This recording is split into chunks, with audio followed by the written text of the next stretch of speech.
हे अर्जुन, आसक्ति का नाश होने के कारण ये प्रमथन स्वभाव वाली इंद्रियां यत्न करते हुए बुद्धिमान पुरुष के मन को भी बलात् हर लेती हैं।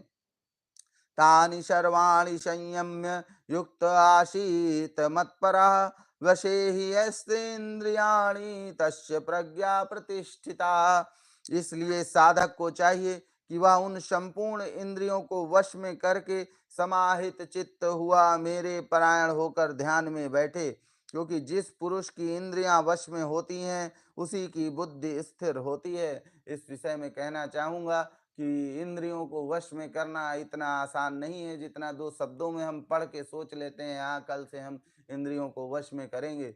इंद्रियां ही सभी प्रकार के पाप हमसे करवाती हैं, यह आप अपने स्वयं में मन दर्शन करके समझ सकते हैं। इंद्रियों द्वारा ही पाप होते हैं, और अगर आप इंद्रियों के द्वारा पाप से बचना चाहते हैं तो धीरे धीरे ही यह संभव हो पाएगा, क्योंकि आप भी मनुष्य हैं, ईश्वर तो है नहीं। गलतियां पहले भी बहुत से लोगों से हुई, जो बड़े-बड़े ऋषि मुनि भी आए धरती पर, उनसे भी गलतियाँ हुई, आपसे भी हुई होंगी, हमसे भी हुई हैं। लेकिन उन गलतियों को सुधारने का तरीका है धीरे-धीरे इंद्रियों को मन में वश में करना, और इंद्रियों में को वश में करने के लिए सबसे पहले हमको अपने मन पर विजय पानी होती है।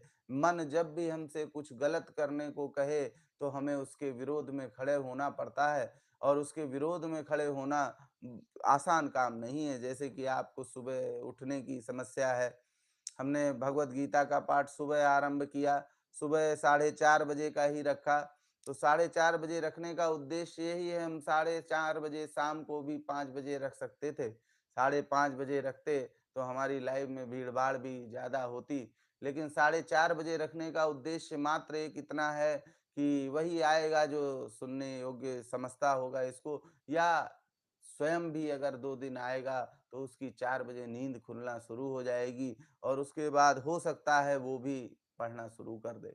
और जो इसको पढ़ना और सुनना शुरू करेगा तो उसके मन में बहुत सारी जो मोह से प्रवृत्तियाँ हैं, इंद्रियों से प्रवृत्तियाँ हैं, धीरे-धीरे खत्म हो